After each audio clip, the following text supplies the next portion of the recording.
Hi, welcome to Cubs and Culture for May 21st, 2018. The Cubs didn't play today, day off. Now begins the worst time of the year, in my opinion. Okay, so there's a trade deadline, around the All-Star game where you can trade any player for anyone without clearing waivers, i.e. have to have another team try to block the trade by claiming the player being traded. That one happens in August. I hate this time of the year because mid-season trades are always kind of awful. They never seem to work out, blah, blah, blah. And then you're always sort of on edge about if you're a player being traded. In any case, so Manny Machado is not going to remain an Oriole this year. He's going to be moving sooner rather than later. He's a free agent at the end of the year. So apparently there is some interest from the Cubs, especially only if they can sign him for an extension.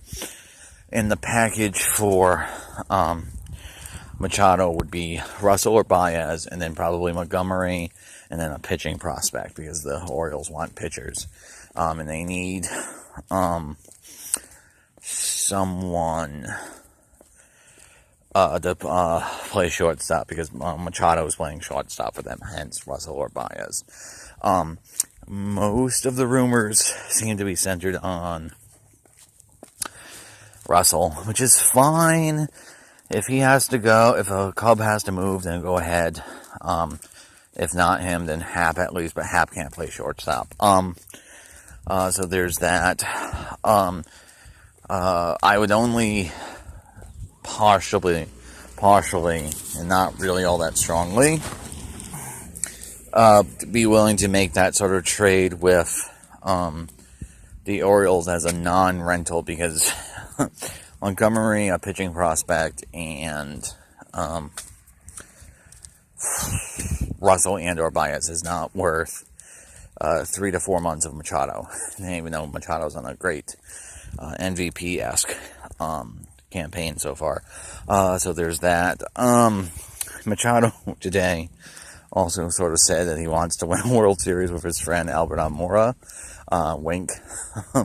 So we'll see how it goes. The thing is, Bryce Harper's also been sort of saying some stuff, and he wants to play with Chris Bryant. I don't, in theory, given that the Cubs are worth $2 billion at this point, and expected revenues, blah, blah, blah, and they've already sunk like $500 million in the park, that it might actually be getting close for them.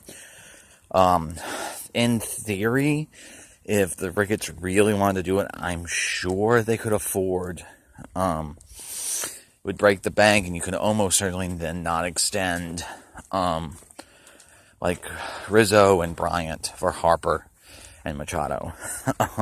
So we'll see how this goes. That's a lot of money, because Harper might be $400 million, and Machado might be $200 million.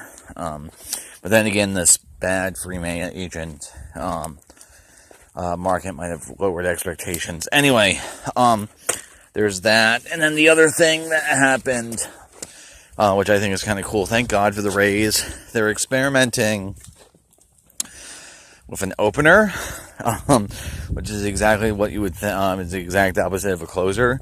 You have a guy who comes in, who's a good reliever, who has a platoon advantage, and he pitches the first. It was Romo who did it. So he pitched yesterday, 2 days ago, the first 3 outs, and today the first 4 outs. And he was fine. He didn't give up a hit. Then you bring in your starter, and I guess the idea is because of the third time through, the penalty,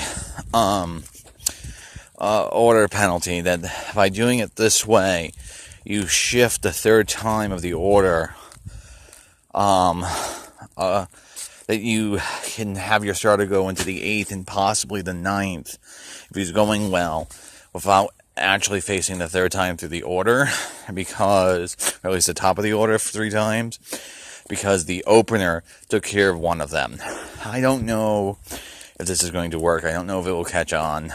I just like that the Rays are trying, because again, there's so much baseball that why not if you're a rebuilding club, experiment. Any case, I'll be following that story. So that's going to be it for Cubs and Culture. Have a good night.